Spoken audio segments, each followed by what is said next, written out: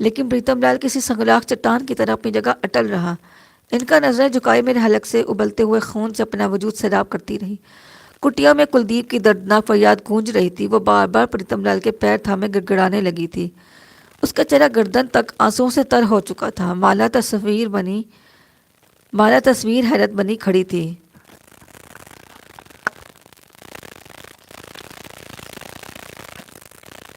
کلدیپ کی ساری زندگی نے اسے بھی چونگنے پر مجبور کر دیا. وہ سہمی سہمی آگے بڑھی اور پریتم لال کے سامنے گھٹنوں کے بل بیٹھتے ہوئے داسیوں کے انداز میں بولی. بابا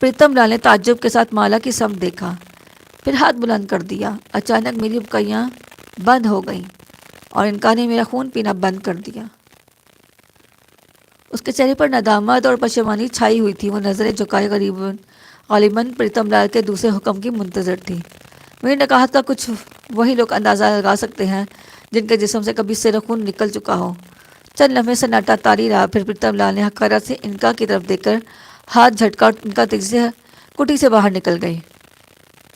مالا بڑے لاڈ سے چٹائی کے قریب بیٹھ گئی. کلدیپ کی بھیگی پلکوں پر اب بھی آنسو کے قطرے جگمگا رہے تھے. پاپی، میں مالا کے کہنے پر تجھے چھوڑتا ہوں، پرنتو اب تیرے کشٹ کا سمے ختم نہیں ہوا. جب تک میری آگیا نہ ہو تو یہاں سے کہیں نہیں جا سکے گا. میں نے تشکر کی نظروں سے مالا کی طرف دیکھا. کچھ کہنا چاہ لیکن زبان لڑکھڑا کر رہ گئی. ان حالات میں مجھے مالا کی ذات فرشتہ رحمت محسوس ہوئی. پریتم لال کے چہرے سے جھلملاہٹ کے آثار کسی قدر معدوم ہو گئے تھے. وہ الجھے ہوئے انداز سے مجھ سے کہنے لگا، جا میری کٹی سے باہر نکل جا، پرنتو اتنا دھیان رکھنا کہ اگر تو نے میری آگیا کے بغیر بھاگنے کی کوشش کی تو تیرا انجام خراب ہوگا. میں کراتا اور لڑکھڑاتا ہوا اٹھا. مجھے بری طرح چکر آ رہے تھے. ایک ایسے شخص کے لیے اٹھ کر چلنا ناممکن سا کام ہے جس کا خون نچوڑا جا چکا ہو، مگر یہ پریتم لال کا حکم تھا. میں بڑی مشکل سے خود کو سنبھالتا ہوا آگے بڑھا اور کٹی سے باہر نکلتے ہی تیورا کر گر پڑا.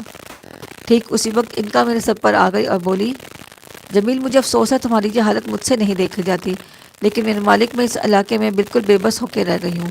تم یہ باتیں نہیں سمجھو گے. مجھ میں جواب دینے کی ہمت نہ تھی. میں خاموش پڑا رہا.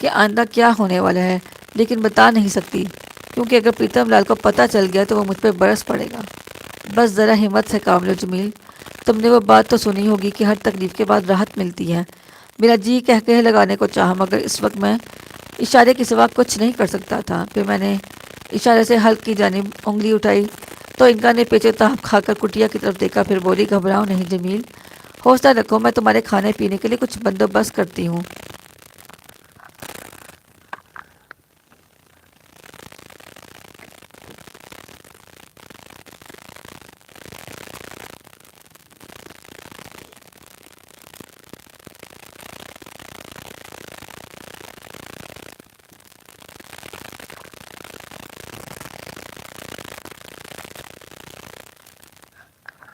میں اپنی بے بسی اور معذوری کی سرگزشت کہاں تک سناؤں؟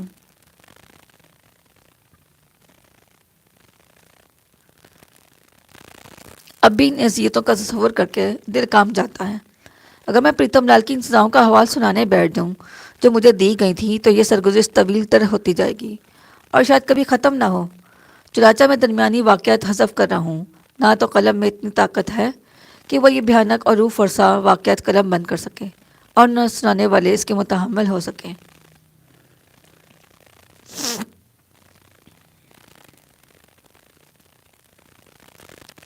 اس سے زیادہ سخت اور ہولناک سزائیں انسانی ذہن میں نہیں آ سکتی. جمیل احمد خان کو انکا پر تصرف حاصل کرنے کے لیے غیر معمولی قربانیاں دینی پڑیں.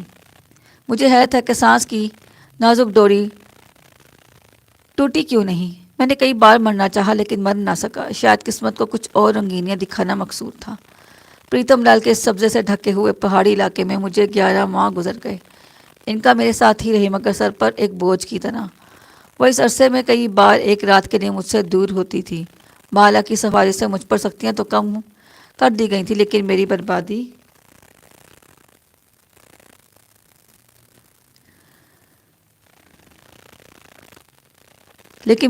کے دن ختم نہیں ہوئے. میں دن رات کٹیا کی کرب و جوار میں بھٹکتا رہتا. بظاہر میں آزاد تھا، لیکن یہ ایسی آزادی تھی کہ میں اپنی مرضی سے کوئی اقدام کرنے سے قاصر تھا. مجھے اس دلکش سبزہ زار پر گھٹن کا شدید احساس ہوتا تھا. کوئی مجھ سے بات چیت کرنے والا بھی نہ تھا. بس انکا سے کبھی کبھی مایوسی کی باتیں ہو جاتی تھیں.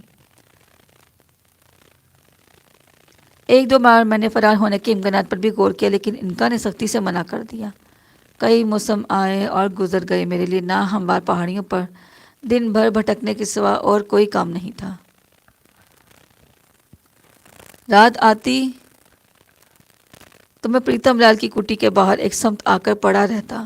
جنگلی مچھروں، دوسرے جانوروں اور سانپوں سے میری آشنائی ہو چکی تھی.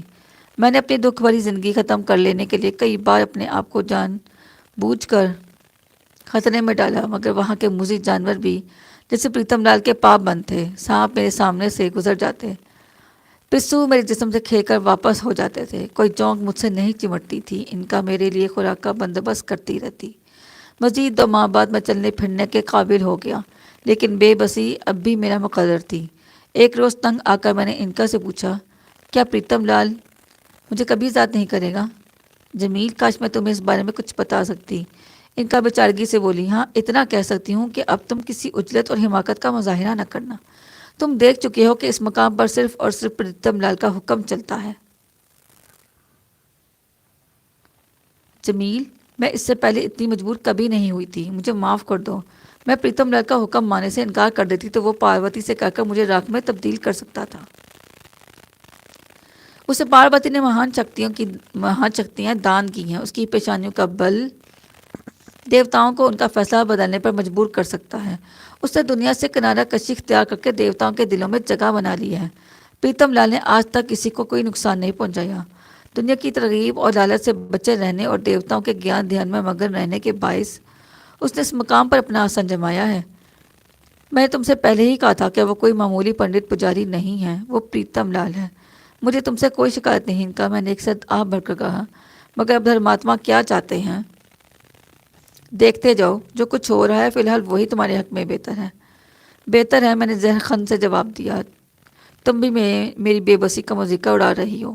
کیا تم مجھ سے بدظن ہو گئے ہو جمیل؟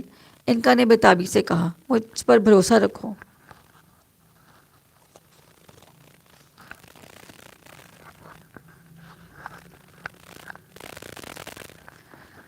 مجھ پر بھروسہ کرو، وقت کا انتظار کرو، یہ دن گزر جائیں گے، اس وقت میں اس سے زیادہ کچھ نہیں بتا سکتی۔ میں بھی تمہاری طرح بے بس ہوں۔ چند مہینے اور گزر گئے۔ تعجب کی بات یہ ہے کہ اس لمبی مدت میں پریتم لال ایک بار بھی کٹیا سے باہر نہیں آیا تھا۔ انکا نے مجھے اندر جانے سے منع کر دیا تھا۔ کلدیپ دن میں 2-3 بار آتی، لیکن وہ مجھ سے کوئی بات نہیں کرتی تھی۔ اس کے چہرے پر سنجیدگی کا تسلط روز بروز گہرا ہوتا جا رہا تھا۔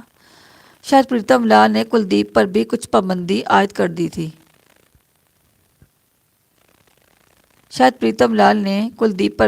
بندش عائد کر دی تھی۔ وہ میرے قریب سے گزرتے وقت حسرت و یاد سے مجھے دیکھتی، اسے جھرجھری آ جاتی اور وہ خاموشی سے اپنے راستے پر چل دیتی۔ اس کی آنکھوں میں ایک تقدس پیدا ہو گیا تھا۔ مالا بھی کئی بار کٹیا سے باہر نکلتی، لیکن وہ مجھ سے بے نیاز ہی رہتی۔ اس نے میری خواہش اور کوشش کے باوجود کبھی توجہ سے نہیں دیکھا۔ جب میں اس عجیب قید سے بہت بیزار ہونے لگتا، مجھ پر جنون طاری ہو جاتا، تو ان کا مجھے ہوش میں لے آتی۔ پریتم لال آخر کیا چاہتا ہے؟ میں ہر وقت یہی سوچتا رہا، لیکن کوئی بات میرے پلے نہ پڑتی۔ مالا اور کلدیپ نکھر گئی تھیں۔ مالا کی سحر ترازی قیامت ہو گئی تھی۔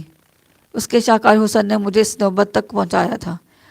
اس کے کٹی سے باہر آنے پر میرے دل میں ایک کسک پیدا ہوتی، میں گداس محسوس کرتا، التجا آمیز نظروں سے اس کی جانب دیکھتا۔ 1-2 بار میں نے اسے مخاطب کرنا چاہا، لیکن انکا نے میرے ہونٹوں کو جیسے سی دیا۔ میں تلملا کے رہ جاتا، ایک بات کرنے کے لیے زبان ترس جاتی۔ اسی امید و بیم کی کیفیت میں دن گزر رہے تھے۔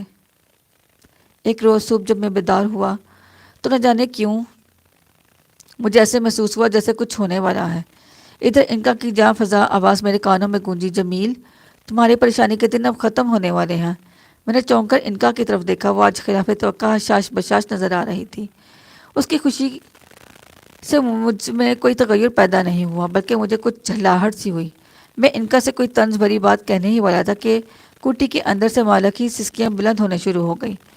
میں اس دن کے بدلے ہوئے حالات کو سونگ کر تیزی سے اٹھ کھڑا ہوا۔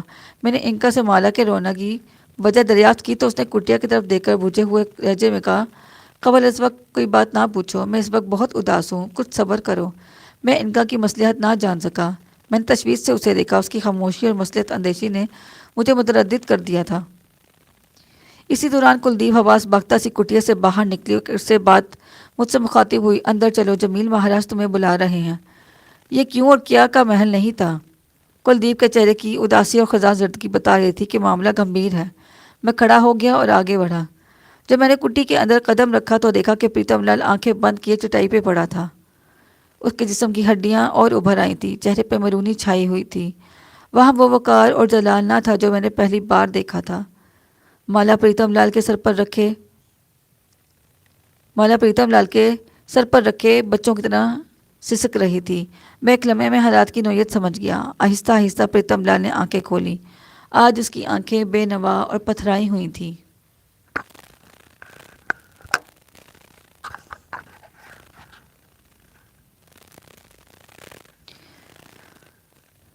کسی نے کچھ پوچھنا ہے تو وہ ضرور سوال کریں تاکہ میں آپ کو جواب دے سکوں۔ آج اس کی آنکھیں بے نوا اور پتھرائی ہوئی تھی۔ کچھ دیر تک وہ یوں ہی آنکھیں نچاتا رہا، غور سے میرا جائزہ لیتا رہا، پھر مدھم آواز میں بولا، بالک میرے قریب آ جاؤ۔ میں نے پھرتی سے قدم آگے بڑھائے اور پریتم لال کے قریب جا کر رکا۔ اس نے کہا، بیٹھ جاؤ۔ میں سعادت مندی سے بیٹھ گیا۔ اس کے لب پھر ہلنے لگے۔ اس نے کہا، میں نے جس کارن تمہیں روکا تھا نا، آج وہ سمے آ گیا ہے۔ میں آج تم سے بہت سی باتیں کرنا چاہتا ہوں۔ مہاراج، میرا دل بھر آیا۔ تم پراسرار ہو اور بے اندازہ قوتوں کے مالک ہو۔ میری کیا مجال جو تمہاری کسی بات سے انکار کر سکوں۔ میرا جواب سن کر پریتم لال کی آنکھوں میں سرخی آ گئی، لیکن فوراً ہی غائب ہو گئی۔ انکا نے مجھے سنبھل کر بات کرنے کے لیے ٹھوکا دیا۔ پریتم لال کی ہونٹ سکڑنے لگے۔ بالک، نراش نہ ہو۔ میں جانتا ہوں کہ تمہارا من میری طرف سے میلا ہو گیا ہے، پرنتو میں نے تمہیں جو کشٹ دیا تھا وہ ٹھیک تھا۔ انکا دیوی نے بتایا ہوگا کہ دھرتی کے کسی منش کو مجھ سے کبھی کوئی شکایت نہیں رہی۔ میں منشوں سے بھاگ کر یہاں چلا آیا تھا اور گیان دھیان میں اپنا جیون بتا دینا چاہتا تھا، پرنتو یہ مالا میری بچی میرے درمیان آ گئی۔ اس مورکھ نے جب مجھے دیکھا تو اپنے جیون کی تمام خوشیوں سے منہ موڑ کر میرے چرنوں میں اپنی زندگی بتانے کی ٹھان لی۔ تم نے اس کے شریر کو ہاتھ لگا کر مجھے دکھ پہنچایا تھا۔ یہ ایک دیوی کی طرح پوتر ناری ہے، میرے اوپر اس کا بڑا بوجھ ہے۔ یہ آنے کو تو آ گئی، مگر میں جو چاہتا تھا وہ نہ بن سکی۔ اپنے من کا میل دور کرو بالک۔ میں تمہیں آج کچھ دان کرنا چاہتا ہوں۔ پریتم لال کا بدلا ہوا رویہ اور لہجہ میرے لیے حیرت انگیز تھا۔ وہ مجھ سے محبت اور شفقت کا برتاؤ کر رہا تھا۔ اب میرا دل آپ ہی آپ اس کی طرف کھنچ رہا تھا۔ میں نے سوچا ممکن ہے مجھ میں یہ کیفیت اس کی مفوق الفطر قوتوں کے اثر سے پیدا ہو گئی ہو۔ میں متضاد خیالات سے دوچار تھا کہ پریتم لال بولا، میں جو کچھ کہہ رہا ہوں اسے دھیان سے سنو۔ بالک، میرے پاس سمے کم ہے۔ تمہارے سامنے جو مالا ہے کھڑی، یہ بڑی سندر چھوکری ہے۔ یہ کوئی پجارن نہیں ہے، یہ ایک دھندان باپ کی بیٹی ہے۔ یہ ایک دھنوان باپ کی بیٹی ہے۔ اس کا باپ آج سے 4 سال پہلے اپنی بپتا لے کر میرے پاس آیا تھا۔ اس مورخ کو یہ جگہ اتنی پسند آئی کہ پھر اپنے پتا کے ساتھ واپس نہیں گئی۔ میری سیوا کے سوا کسی چیز سے دلچسپی نہیں تھی۔ اس کے ماتا پتا نے اسے یہاں سے جانے کے لیے بہت کوشش کی، مگر یہ ہرن اس جنگل میں ایسی آئی کہ واپسی کو اس کا جی نہ چاہا۔ پریتم لال کی زبانی مالا کے بارے میں یہ سن کر انکشافات مجھے حیرت ہوئی، لیکن میں نے کوئی رد عمل ظاہر نہیں کیا۔ ہمتن گوش ہو کر اس کی جانب متوجہ رہا۔ وہ کہنے لگا، میں نے اپنی بیٹی سامان دیکھا اور سمجھا ہے۔ میں چاہتا ہوں کہ میرے بعد اسے کوئی تکلیف نہ ہو۔ میری اچھا ہے بالک کہ تم اس کا ہاتھ تھامے رہو۔ مجھے وشواس ہے کہ یہ تمہارے ساتھ بڑی سکھی رہے گی اور تمہیں بھی سکھی رکھے گی۔ میرے جانے کے بعد اس پہاڑی علاقے پر اس کا جی نہیں لگے گا۔ پریتم لال کی اس پیشکش پر میری آنکھیں حیرت سے پھیل گئیں۔ میں نے اسے اس طرح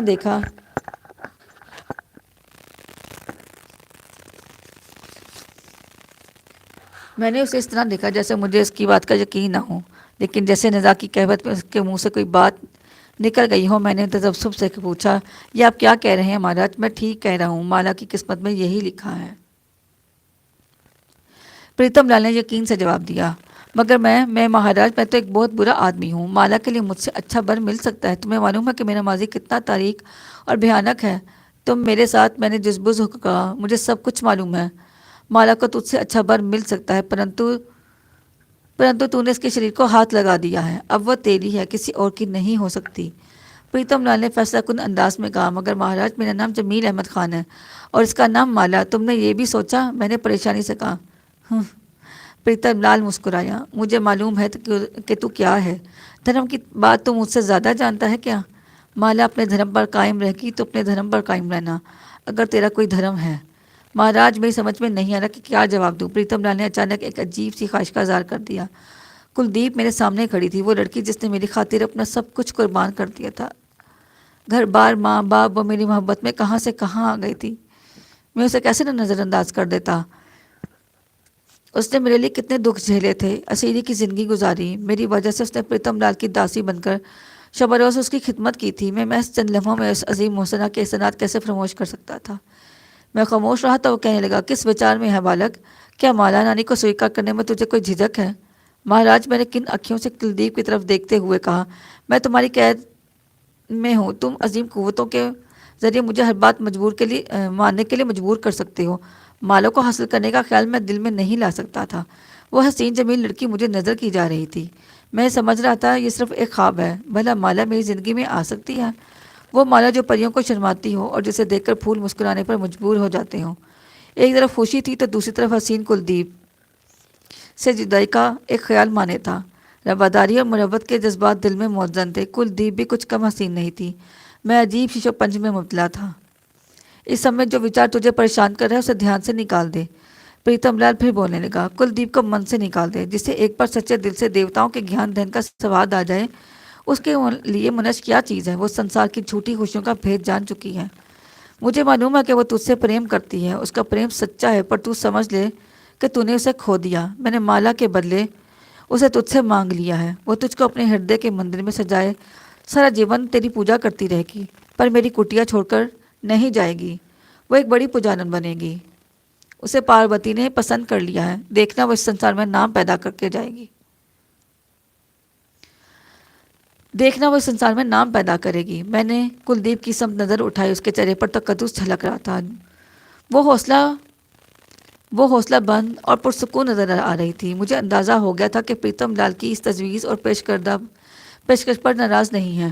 وہ مجھے الجھا ہوا دیکھ کر متانت سے بولی، جمیل، میں مہاراج کو وچن دے چکی ہوں کہ اپنا باقی جیون اسی کٹیا میں بتا دوں گی۔ مجھے یہاں جو سکون ملا ہے وہ کہیں نصیب نہیں ہوا تھا۔ میں تم سے پریم کرتی ہوں اور اس ناطے سے بنتی کرتی ہوں کہ مہاراج کی اچھا کا پالن کرو اور مالا نین کا ہاتھ تھام لو۔ نرگس کے بعد بھی تمہیں ایک ناری کی ضرورت ہے۔ یہ کلدیپ ہو رہی ہے۔ میں گنگ اسے دیکھتا رہا۔ وہ اس وقت کسی عظیم دیوی کے روپ میں نظر آ رہی تھی، وہ دیوی جس کی پرستش پر دل خود بخود آمادہ ہو جاتا ہے۔ اس نے میری ساری مشکلیں حل کر دی۔ میرے پاس وہ جملے نہیں تھے جو اس کی قربانی پر اظہار تشکر کے طور پر ادا کیے جائیں۔ میرا دل چاہا کہ آگے بڑھوں اور محبت اور قربانی کی اس دیوی کے سامنے سرنگوں ہو جاؤں۔ اس کے چہرے پہ ملال یا کوئی سوگواری کی کوئی علامت نہیں تھی۔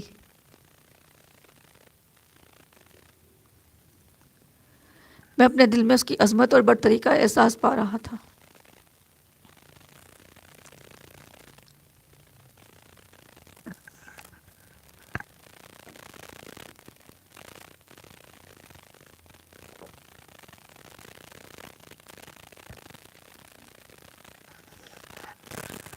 بالک، میرے جیون کا آخری سمے قریب آ رہا ہے۔ پریتم لال نے مجھے مخاطب کیا، میں مالا رانی کے ساتھ جہیز میں تمہیں کچھ نہیں دے رہا۔ میرے پاس کچھ بھی نہیں ہے۔ میں نے دیوی دیوتاؤں کے ہزاروں جاپ کیے ہیں، پورا جیون اسی میں گزار دیا۔ میں تمہیں مالا رانی کے علاوہ اور کچھ بھی دان کر رہا ہوں۔ تمہارے پاس ان کا کی شکتی ہے، لیکن ان کا آنی جانی چیز ہے۔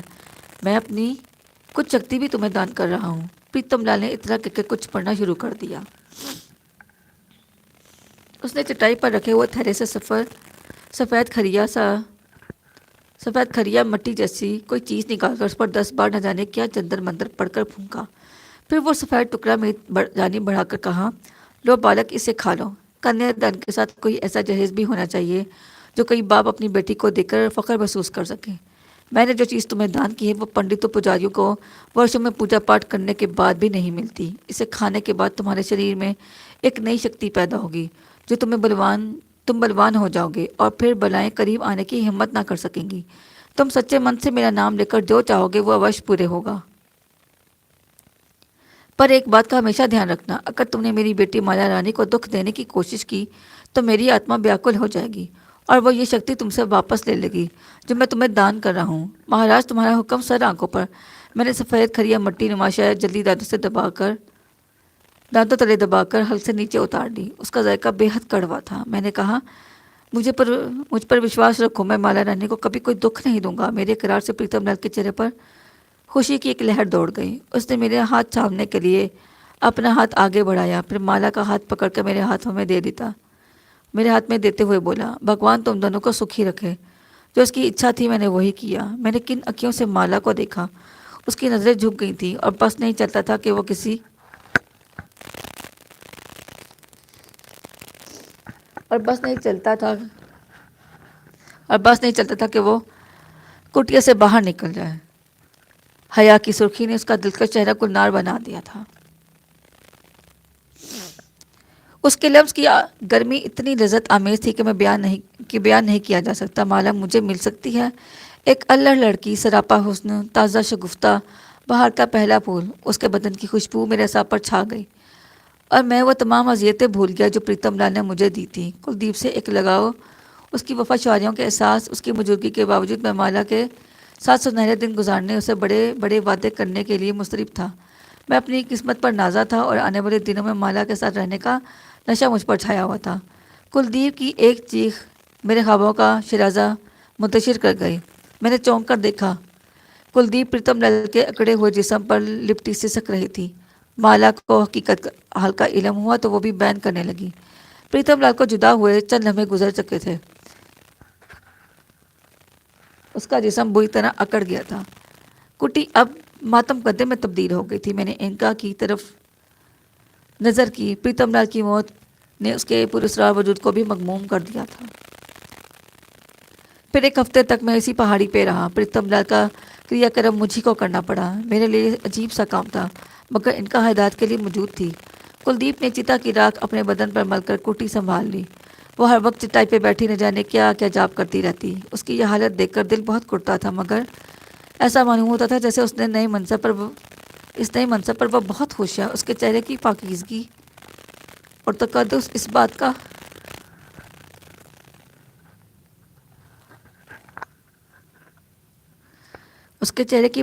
تقدس اس بات کا پتہ دیتے تھے۔ ایک ہفتے بعد جب میں رخصت ہونے لگا تو کلدیپ نے گلگلے لہجے کے ساتھ مالا کو رخصت کیا اور خلوص دل سے دعائیں دیں۔ اس نے کہا، جمیل، تمہیں نیا جیون مبارک ہو۔ مالا نرگس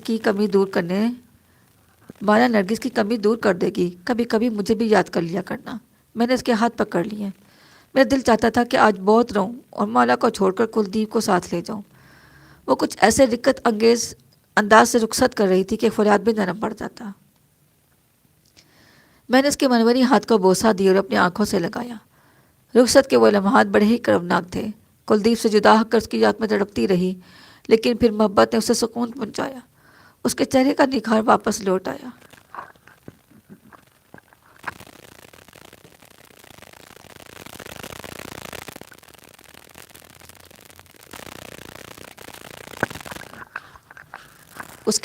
نکھار واپس لوٹ آیا۔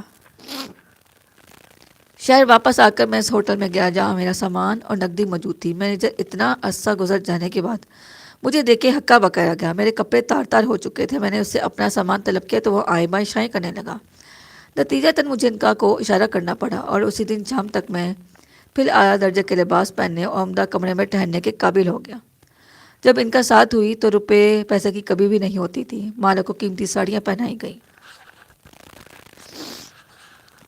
میں نے اس کا عروسی جوڑا سلوایا۔ جب اس نے وہ جوڑا پہنا تو اسے دیکھ کر میری آنکھیں پٹ پٹانے لگا۔ وہ اتنی دلکش اور نازک لگ رہی تھی کہ صرف دیکھنے اور گفتگو کرنے کو جی چاہتا تھا۔ عجیب بات یہ تھی کہ مکمل تنہائی اور تمام تر شدتوں کے باوجود میرا دل کہتا تھا کہ ابھی اور انتظار کرو، ابھی اور ٹھہرو، اس کلی کی بہار دیکھو، اس نخل شباب کو پہلے جی بھر کر دیکھ لو۔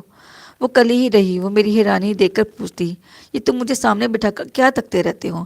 میں جواب دیتا، میں قدرت کی حسین ثنائی کی داد دے رہا ہوں۔ سوچتا تھا کہ میں اس کے قابل نہیں ہوں، اسے سر کرنے کا مجھے حق نہیں۔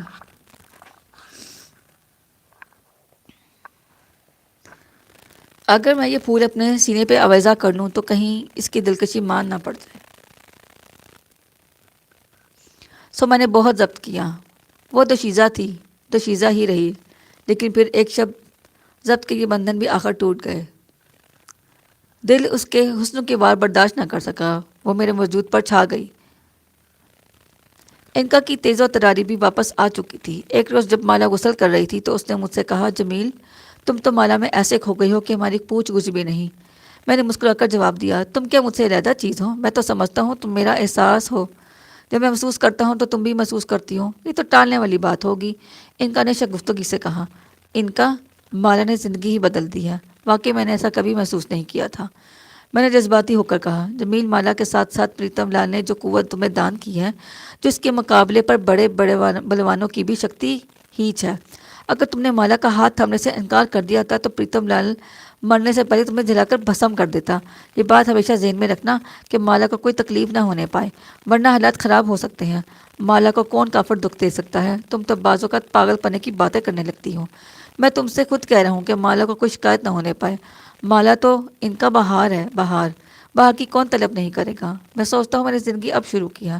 تم نرگس کو اتنی جلدی بھول گئے؟ یہ مرد بھی کتنے ہرجائی ہوتے ہیں، ہر حسین عورت کے بارے میں ایسی ہی باتیں کہتے ہیں۔ ان کا نرگس کا ذکر تم نے بے وقت ہی چھیڑ دیا۔ نرگس کا نام سن کر میں تڑپ گیا اور دل محسوس کر بولا، نرگس کی بات اور تھی، مالا کی بات اور ہے۔ تم نے اچھا کیا جو مجھے چونکا دیا۔ ارے پگلی، نرگس کو کون بھول سکتا ہے؟ مالا نے کچھ ایسا جادو کر دیا کہ میں خود بھول گیا ہوں۔ یہ بھی بھول گیا کہ مجھے ابھی بدری نرائن سے انتقام لینا ہے، بدری نرائن جس نے میری معصوم نرگس کو مجھ سے چھین لیا تھا۔ چلو ان کا سامان باندھتے ہیں، یہاں سے چلتے ہیں اور اس کمینی پنڈت کو بھی ڈھونڈتے ہیں۔ میں اسے اب کبھی معاف نہیں کروں گا۔ ان کا میری سنجیدگی اور جھللاہٹ پر ایک ساتھ آ بڑھ کر بولی، جمیل، بے طرح کے بدری نرائن سے پہلے تم ایک اور دشمن سے مل لو، وہی تربینی داس۔ وہ بڑا مکار اور فریبی ہے، اس نے تمہیں پریتم لال کا پتہ اسی لیے دیا تھا کہ تم مصیبت میں گرفتار ہو جاؤ اور وہ چین کی بانسری بجاتا رہے۔ پہلے تمہیں اس کمینے کا حساب چکانا ہوگا۔ تم نے مجھے اسی وقت کیوں نہیں بتایا ان کا؟ میں غصے میں پیچ و تاب کھا کر بولا، میں اسی دن حرامزادے کا ٹیٹوا ہی دبا دیتا۔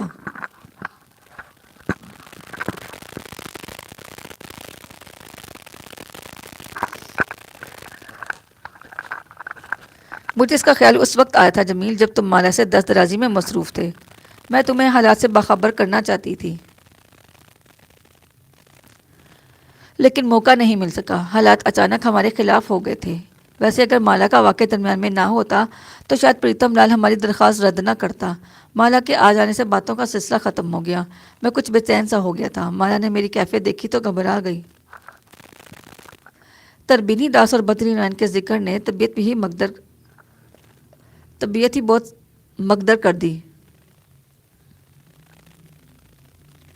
مالا نے پریشانی کی وجہ پوچھی تو میں نے اسے ٹال دیا اور کہا، آج شام ہم مسور سے روانہ ہو رہے ہیں۔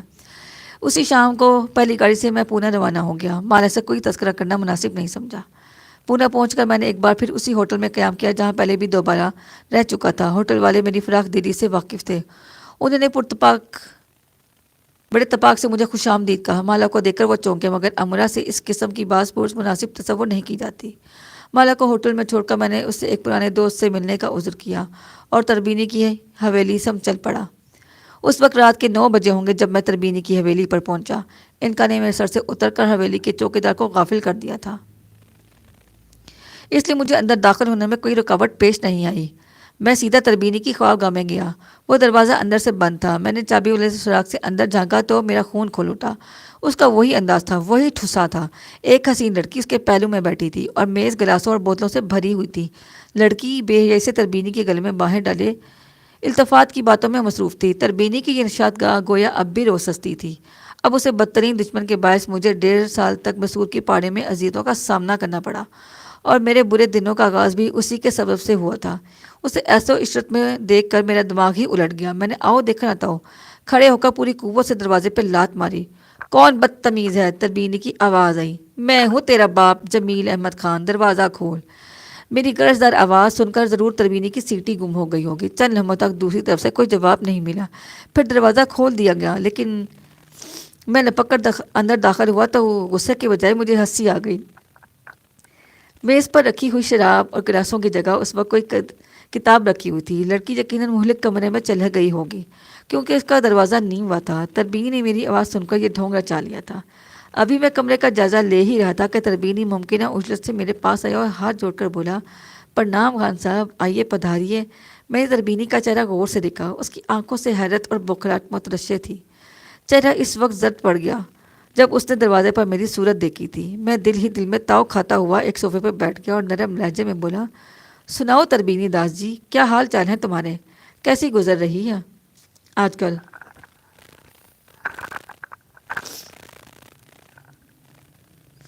آپ کی کرپا ہے خان صاحب، تربینی داس نے لجاجت سے کہا۔ بس گزر رہی ہے۔ بہت بدلے بدلے نظر آ رہے ہو تربینی جی۔ آج تو یہ خوابگاہ بھی سنی پڑی ہوئی ہے، کوئی تبدیل نظر نہیں آ رہی ادھر، پچی کہاں اڑ گئے؟ رام رام رام خان صاحب، تربینی نے کانوں کو ہاتھ لگا کر کہا۔ وہ سب کسبل نکل گئے، اب تو توبہ کر لی، توبہ کر لی ہے، بس بھگوت گیتا اور رامائن پڑھتا رہتا ہوں۔ جمیل، انکا نے میرے کانوں میں سرگوشی کی، برابر والے کمرے میں ایک سندر لڑکی موجود ہے، تمہاری آواز سن کر اس نے اسے چھپا دیا تھا۔ میں نے اس بات میں سر کو جنبش دی، پھر تربینی سے کہا، میں تمہارا شکریہ ادا کرنے آیا تھا تربینی، تم نے پریتم لال کا پتہ بتا کر مجھ پر بڑا احسان کیا ہے، اس نے میری بڑی مدد کی۔ تربینی میری بات سن کر چونکا، پھر کسیانی ہنسی ہنس کر بولا، خان صاحب میں آپ کی سیوا کرنا اپنا دھرم سمجھتا ہوں، جو کچھ میرے پاس ہے سب آپ کا دیا ہوا ہے، یہ بتائیے آپ کیا پئیں گے، چائے، کافی یا ٹھنڈا؟ میں یہاں کچھ اور ہی پینے کے ارادے سے آیا ہوں، میں نے تنزن کہا۔ اچھا اچھا، میں سمجھا۔ تربینی بھونڈے انداز میں ہنسنے لگا۔ تربینی، تمہارا خون پیا جائے گا تو کیسا رہے گا؟ میں نے اطمینان سے پوچھا۔ کھی کھی کھی کھی کھی کھی، آپ کے لیے تو جان بھی حاضر ہے، تربینی جھیم کر بولا۔ اچھا چھوڑو، یہ بتاؤ کہ تم اپنے لیے کون سی سزا پسند کرو گے؟ جی جی، یہ آپ کیا کہہ رہے ہیں خان صاحب؟ وہ بکھلا کر بولا۔ میں نے اسے قہر آلود نظروں سے دیکھا۔ کمینے، کیا تجھے معلوم نہیں کہ ایک دن تیرا جھوٹ کھول جائے گا؟ تو اپنی موت کو بھول گیا؟ خان صاحب، تربینی پہ ریشہ تاری ہو گیا۔ میں آپ سے فریب نہیں کیا تھا خان صاحب، وشواس کیجیے، میں آپ کا متر ہوں۔ کمینے، میری آنکھوں میں دھول جھونکنے کی کوشش کرتا ہے، میں تجھے بتاؤں گا کہ میں کیا ہوں۔ میں غصے سے اٹھ کھڑا ہو گیا۔ تربینی کے بال پکڑ کر اسے جھٹکا دیتے ہوئے میں نے کرخت لہجے میں کہا، تو سمجھتا تھا کہ مجھے خطروں میں پھنسا کر تو آرام سے زندگی بسر کرے گا، اور یہاں تو اب بھی میرے زندہ ہوتے ہوئے رنگرلیاں منا رہا ہے۔ میری آواز سنی تو اپنی بہن کو مردود دوسرے کمرے میں چھپا دیا۔ سن اومکار پنڈت، آج میں یہاں وقت ضائع کرنے نہیں آیا۔ میرے ذہن میں پریتم لال کی دی ہوئی تمام اذیتیں تازہ ہو گئیں، اور غض و غضب کی شدت سے میری مٹھیاں بھیج گئیں۔ آج تیری عیاری کا آخری دن ہے، میں تجھے مزدور کر کے سڑکوں پر بھیک مانگنے پر مجبور کروں گا، تو ایڑیاں رگڑ رگڑ کر غلاظتوں میں مر جائے گا، وہی تیرے لیے جگہ مناسب ہے۔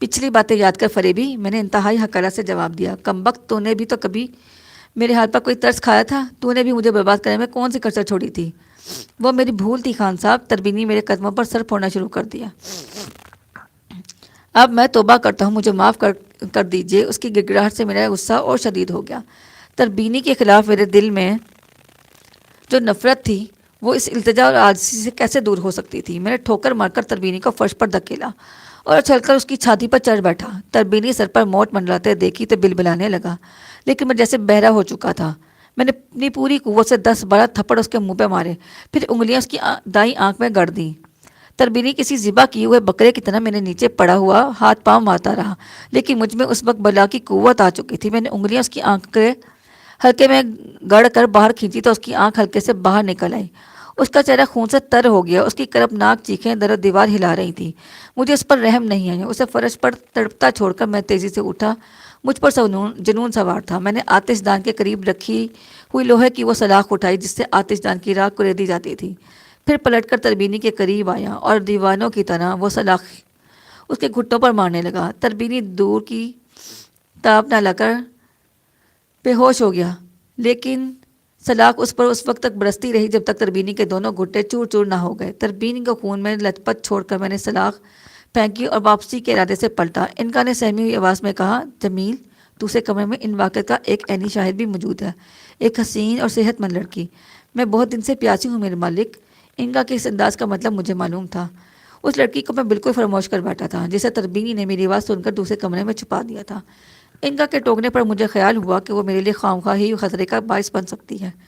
ممکن ہے اس نے دوسرے کمرے میں چھپ کر مجھے دیکھ بھی لیا ہو۔ میں نے بڑھ کر دوسرے کمرے میں قدم رکھا تو اس کا سارا بدن پسینے میں نہایا ہوا تھا اور کپڑے بدن سے چپک گئے تھے۔ مجھے سامنے دیکھ کر وہ گھگھیانے لگی اور لرزتی ہوئی آواز میں بولی، بھگوان کے لیے مجھے مت مارو، میں بے قصور ہوں، میں تمہاری ہر آشا پوری کرنے کو تیار ہوں۔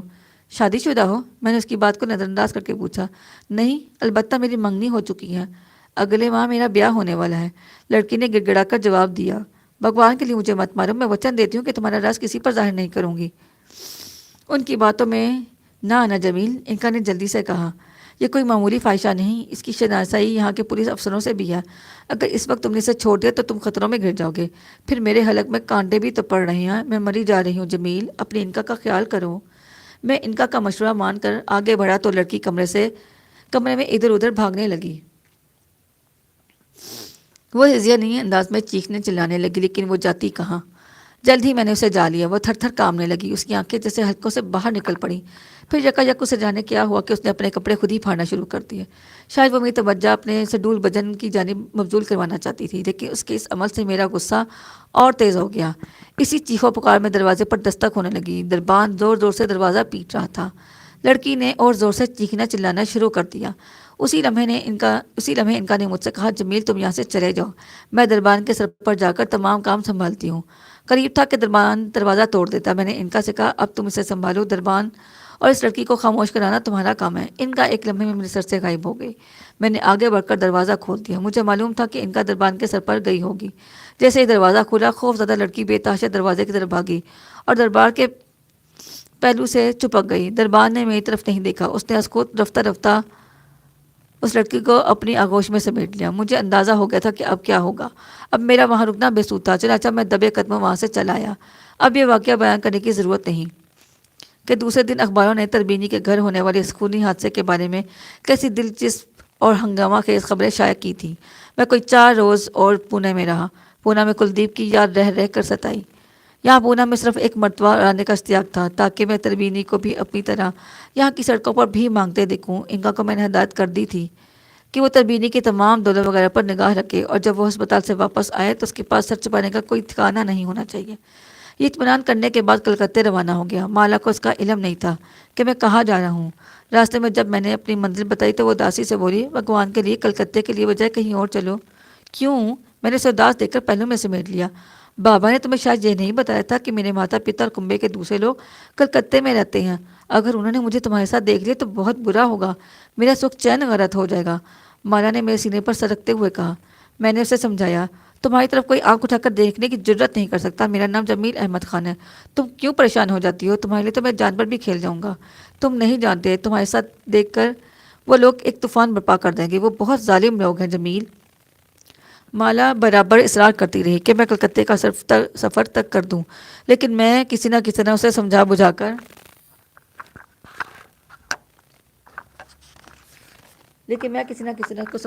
ساتھ لے لیا۔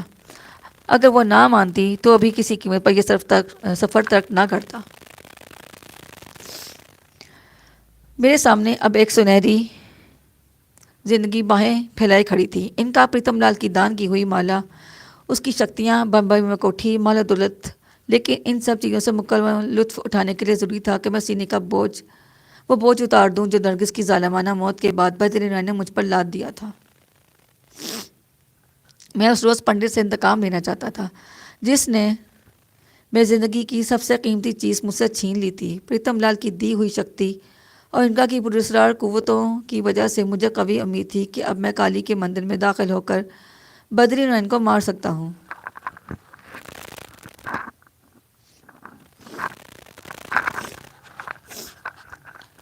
گاڑی کلکتے کی طرف روا دوا تھی۔ رات کا وقت تھا۔ ڈبے میں میرے اور مالا کے سوا کوئی اور نہیں تھا۔ ٹرین ایک اسٹیشن پر رکی۔ فرسٹ کلاس کے ڈبے میں رات کے وقت مسافر کو زحمت نہیں دی جاتی، مگر میرے ڈبے کا دروازہ زور زور سے پیٹنے کی آواز آ رہی تھی۔ میں نے جھلا کر دروازہ کھولا تو 3 مسافر کھڑے تھے۔ انہوں نے میرے دروازے پر نمبردار ہوتے ہی معذر خانہ اور التجائی لہجے میں کہا، جناب ہمیں اگلے اسٹیشن پر اڑنا ہے، گاڑی چلنے والی ہے، اس وقت کوئی شخص ہمیں جگہ نہیں دے رہا، ازراہ کرم آپ ہمیں اجازت دے دیجیے۔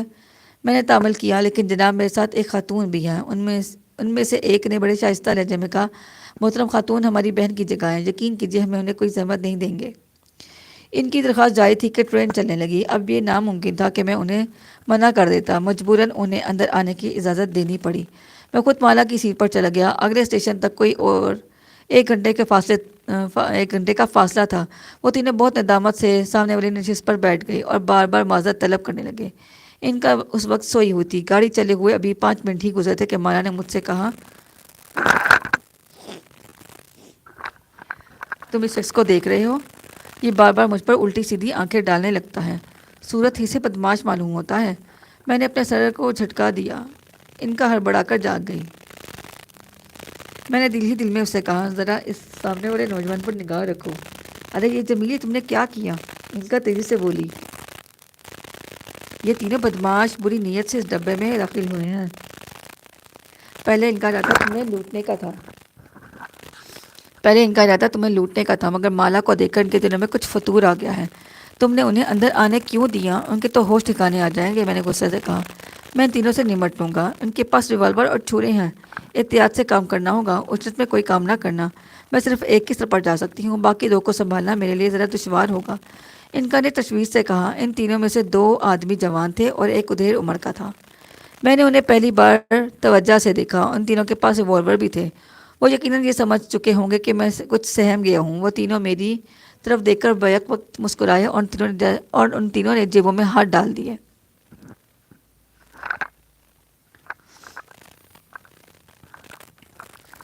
اور جب فوراً ہی ان کے ہاتھ جیبوں میں سے برآمد ہوئے تو وہ ریوالوروں سے لیس تھے۔ ان کی مسکراہٹ بڑی معنی خیز تھی۔ انہوں نے کمال پھرتی سے اپنے ریوالور مجھ پر تان لیے۔ میں نے اطمینان کی نظر سے انہیں کہا، خوب، میں نے کہا، خاصے اسمارٹ نظر آتے ہیں آپ حضرات۔ یقیناً انہیں اس سے پہلے کسی ایسے مسافر سے واسطہ نہیں پڑا ہوگا جو اتنے اطمینان اور سکون سے انہیں جواب دے۔ ادھیر عمر کا آدمی ہنسنے لگا۔ مالا سہم کر مجھ سے چپک گئی۔ وہ رون کے ساتھ مجھ سے مخاطب ہوا، مسٹر، یہ کھلونے نہیں ہیں، اصلی ریوالور ہیں۔ ابھی تھوڑی دیر پہلے میں ان کے اصل ہونے کا پتہ چل جائے گا۔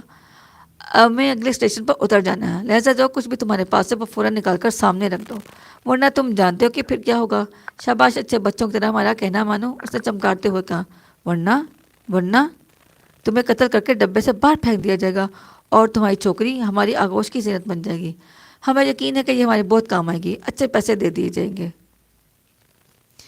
اسی وقت ان کا میرے سر سے سرک گئی۔ میں غصے سے بے قابو ہوا جا رہا تھا، لیکن سنبھل کر بولا، آج ہماری آپ کی اچھی ملاقات ہوئی۔ تین اچکے آدمی ایک ایسے شخص کے سامنے ہیں جس کے لیے قتل و خون ریزی بائیں ہاتھ کا کھیل تھا، جس کی پولیس اور جیل خانوں سے پرانی دوستی ہے۔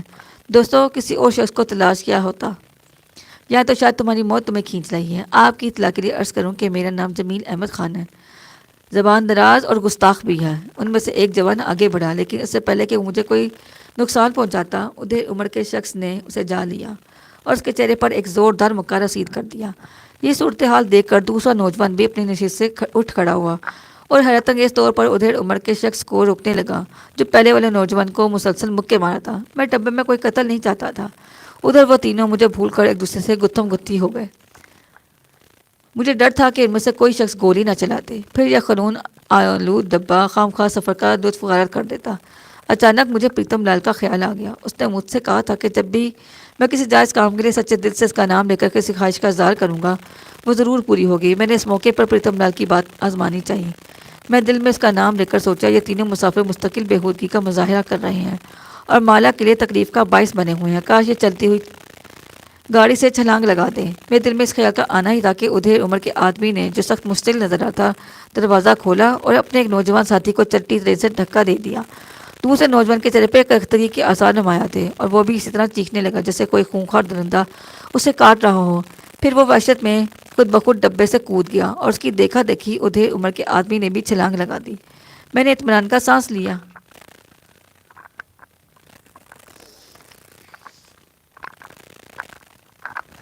رات کا وقت تھا، اس لیے ان مسافروں کی دیوانگی میرے لیے کسی دشواری کا سبب نہیں بن سکتی تھی، لیکن مالا نے اس واقعے کا بہت گہرا اثر لیا تھا۔ وہ بہت دیر تک سہمی ہوئی مجھ سے چمٹی رہی اور خوف زدہ آواز میں کہنے لگی، انہوں نے اپنے آپ گاڑی سے چھلانگ کیوں لگا دی؟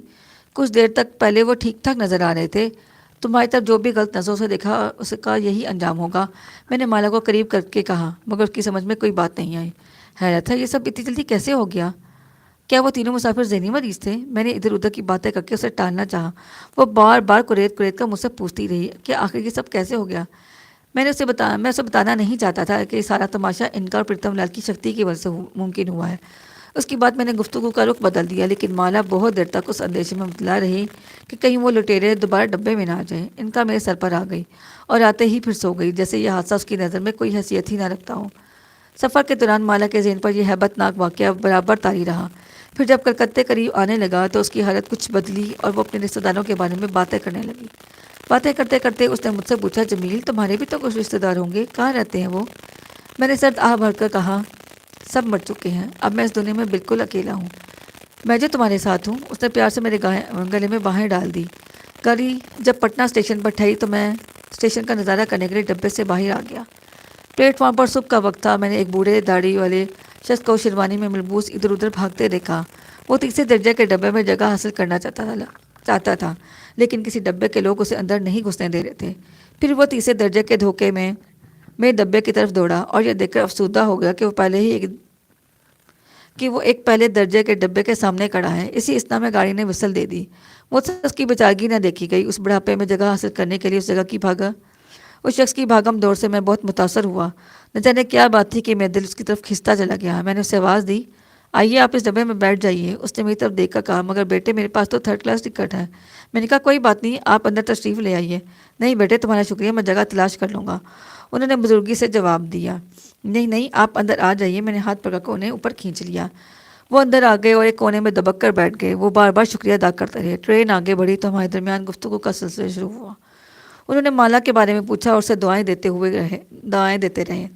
جب ہم آمنے سامنے بیٹھے تھے تو وہ بہت دیر تک ایک دوسرے کو تکتے رہے تھے۔ وہ میرے چہرے اور ان کے چہرے پر کچھ تلاش کر رہے تھے۔ مجھے گمان بھی نہیں ہو سکتا تھا کہ میرے سامنے میرے سگے چچا بیٹھے ہیں۔ ایک عرصے سے اپنے کسی عزیز سے میرا کوئی تعلق نہیں رہا تھا۔ والد کا انتقال پہلے ہی ہو گیا تھا۔ اس کے بعد سے میں اپنے کبھی آبائی شہر نہیں گیا تھا۔ اس رشتے کا انشاء اس وقت ہوا جب انہوں نے مجھ سے میرے بارے میں کچھ جاننا چاہا اور میں نے اپنا نام وغیرہ بتایا۔ اپنے چچا کو خستہ حالت میں دیکھ کر مجھے افسوس ہوا اور خوشی بھی ہوئی کہ بہت دنوں بعد ایک رشتہ دار دیکھنے کو ملا۔ جب ہم ایک دوسرے کو پہچان گئے تو گلے مل کر خوب روئے۔ انہوں نے اپنے گھر کے بارے میں بتایا کہ ان کی مالی حالت تباہ ہے اور اب وہ لکھنؤ میں ایک ہندو بنیے کے ہاں حساب کتاب کا کام کرتے ہیں، اور اس وقت وہ اسی بنیے کے کسی کام سے کلکتے جا رہے تھے۔ راستے بھر ہم دونوں ایک دوسرے کے متعلق تفصیلات کرتے رہے۔ انہوں نے اصرار کیا کہ مجھے کلکتے سے واپسی پر لکھنؤ پہنچنا ہے، وہاں میری چچا زاد بہنیں اور بھائی مجھے دیکھ کر بہت خوش ہوں گی۔ میرا ایک ہاتھ ضائع ہو جانے پر انہیں گہرا رنج ہوا۔ وہ مالا سے بڑی خوش خلقی سے پیش آ رہے تھے۔ احتیاط کے پیش نظر میں نے مالا کا نام نرگس رکھ دیا تھا۔ کلکتے پہنچ کر میں نے اپنے چچا خورشید خان کو اپنے ساتھ ٹھہرایا۔ ہم دھرم تلا کے علاقے میں واقع ایک شاندار ہوٹل میں مقیم ہو گئے۔ چونکہ جھٹپٹے کا وقت تھا اس لیے میں نے کالی کے مندر کا رخ کرنا مناسب نہیں سمجھا۔ وہ رات چچا اور مالا سے گفتگو کرنے میں گزر گئی، لیکن میرا دل بدری نرائن میں لگا رہا۔ تمام رات میں بدری نرائن کو موت کے گھات اتارنے کے منصوبے ہی بناتا رہا۔ بدری نرائن ایک بڑا پنڈت تھا، تربینی اس کی گرد کو بھی نہیں پہنچ سکتا تھا۔ مجھے پوری طرح احساس تھا کہ بدری نرائن کو زیر کرنا کوئی آسان بات نہیں۔ صبح ہوئی تو میری بے چینی اور بڑھ گئی۔ ناشتے سے فارغ ہو کر میں نے مالا سے جلد آنے کا وعدہ کیا اور نکل کھڑا ہوا۔ چچا جان اپنے کام پر جانے کے لیے تیار ہو چکے تھے۔ ہوٹل سے باہر نکل کر میں کالی کے مندر کی طرف روانہ ہو گیا۔ وہ مندر قریب آ رہا تھا جب نرگس کا کمینہ خصلت قاتل بدری نرائن چھپا بیٹھا تھا۔ جیسے جیسے کالی کا مندر قریب آ رہا تھا میرے سینے میں دبی ہوئی آگ تیز ہوتی جا رہی تھی۔ ان کا میرے سر پر بیٹھی کسی گہری سوچ میں مستغرق تھی۔ مجھے یقین تھا کہ اس بار بدری نرائن خود میرے عطاب سے نہیں بچ سکے گا۔ میرے پاس ایک طرف میری عزیز انکا تھی اور دوسری طرف پتم لال کی دان کی ہوئی شکتی۔ کسی زمانے میں تربینی نے انکا کو مجھ سے چھین کر مجھے در بدر کی ٹھوکریں کھانے پہ مجبور کر دیا تھا۔ اب بدری نرائن نے میری نرگس میری زندگی کو چھین کر میرا سکون قرار سب کچھ چھین لیا تھا۔ انکا مجھے واپس مل گئی، کھوئی ہوئی دولت عزت مل گئی، لیکن نرگس کی واپسی کی کوئی صورت نہیں تھی۔ وہ ایسی جگہ پہنچ گئی تھی جہاں سے کوئی واپس نہیں آتا۔ تربینی سے میں بخوبی نمٹ چکا تھا۔ اب بدری نرائن کی باری تھی جسے میں نے پہلے بھی ختم کرنے کی کوشش کی تھی لیکن ناکام ہو گیا تھا۔ وہ بدماش کالی کے مندر میں چھپ کر بیٹھ گیا تھا اور میری زندگی کا سب سے بڑا مقصد اسے وہاں سے نکالنا اور اپنی آتش انتقام کو سرد کرنا رہ گیا تھا۔ سامنے کالی کا مندر تھا جہاں میں پہلے بھی آ چکا تھا۔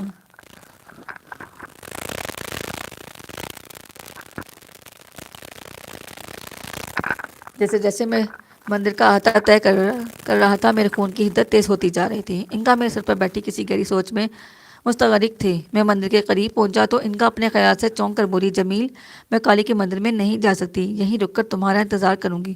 تم ہر قدم محتاط ہو کر اٹھانا، بس کسی طرح اسے باہر لانے میں کامیاب ہو جاؤ۔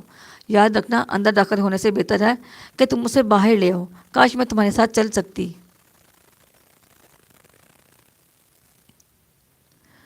تم مطمئن رہو انکا، اس بار پریتم کی آتما میرے ساتھ ہے، مجھے اس کی آشیرواد حاصل ہے۔ میرا خیال ہے میں مندر میں داخل ہو جاؤں گا۔ میں نے اعتماد سے کہا، نہیں تم مندر میں صرف مجبور ہو کر داخل ہوگے، یہ کالی کا مندر ہے اور بدری نرائن کالی کا سیوک ہے۔ ان کا نے اس طرف سے کہا۔ جب میں مندر کی عمارت کے بالکل نزدیک پہنچ گیا تو ان کا چپ چاپ میرے سر سے اتر گئی اور چلتے چلتے مجھے رہنے کی تلقین کرتی رہی۔ میں خود کو پوری طرح تیار کر کے آگے بڑھنے لگا، کچھ سینہ کشادہ کیے، کچھ نتنے پھلائے جیسے کوئی پہلوان اکھاڑے میں داخل ہو۔ اس وقت میرے بدن میں ایک دھوتی اور کرتا تھا۔ مندر میں آنے جانے والے پجاری اور پجارنے میری جانب کن اکھیوں سے دیکھ رہے تھے، میں ان کے درمیان سے ہو کر آگے بڑھتا رہا۔ میں نے کسی کو کوئی اہمیت نہ دی اور نہ ہی دیتا، جبکہ میرے ارادے کسی بگڑے ہوئے شیر کے سے تھے۔ سیڑھیاں عبور کر کے میں اندرونی حصے میں داخل ہو گیا، جہاں ایک کشادہ احاطہ تھا۔ احاطے کے درمیان سبزہ تھا، جہاں پنڈت پجاری خوبصورت پجارنے بیٹھے باتیں کر رہے تھے۔ سامنے ایک محرابی دروازے کے اندر سے گھنٹیوں اور بھجن گانے کی ملی جلی آوازیں آ رہی تھیں۔ میں نے احاطے کے چاروں جانب دیکھا، لیکن بدری نارائن کہیں بھی نظر نہ آیا۔ میں اس جانب بڑھا جہاں بھجن کی آوازیں آ رہی تھیں۔ محرابی دروازے کے قریب ایک دلکش داسی نے ہاتھ باندھ کر مجھے پرنام کیا۔ وہ نظریں نیچے کیے کترا کر جانے لگی تو میں نے بلا تکلف ہاتھ بڑھا کر اس کی کلائی تھام لی۔ وہ سٹپٹائی، لیکن میری آنکھوں میں سنجیدگی دیکھ کر سوالی نگاہوں سے میری طرف دیکھنے لگی۔ میں نے اسے پوچھا، مندر کا بڑا پجاری اس سمے کہاں ملے گا؟ تلسی داس مہاراج اس سمے اپنی کٹیا میں ہوں گے، داسی نے ڈنڈوت کرتے ہوئے جواب دیا۔ پھر میرے اصرار پر بڑے پجاری کی کٹیا تک میری رہنمائی بھی کر دی، جو احاطے کے مغربی حصے میں واقع تھی۔ کٹیا کے اندر سے گیان دھان کی آوازیں آ رہی تھیں۔ تلسی داس اس وقت دوسرے پنڈت پجاریوں کو درس دے رہا تھا۔ میں تو فوری طور پر اسے چھیڑنا مناسب نہیں سمجھا۔ داسی مجھے کٹیا کے قریب چھوڑ کر جانے لگی تو میں نے کچھ سوچ کر لگاوٹ بھری نظروں سے اس کے حسین سراپے کا جائزہ لیتے ہوئے کہا، سندری، تم نے مجھے اپنا شبھ نام نہیں بتایا۔ میرا نام بسنتی ہے، داسی نے میری آنکھوں کی گرمی سے پگھلتے ہوئے شرما کر جواب دیا۔ میرا ذہن اس وقت صرف بدری نائن میں الجھا ہوا تھا۔ میں نے داسی کے شوخی اور شرم کے دل فریب انداز سے مصنوعی طور پر کہا، متاثر ہو کر، تمہارا نام بھی تمہاری طرح سندر ہے۔ آج کے لیے اتنا ہی کافی ہے، انشاءاللہ کل پھر ہم حاضر ہوں گے۔ تھینک یو امل میتے، مجھے نہیں پتا آپ نے کیا لکھا ہے۔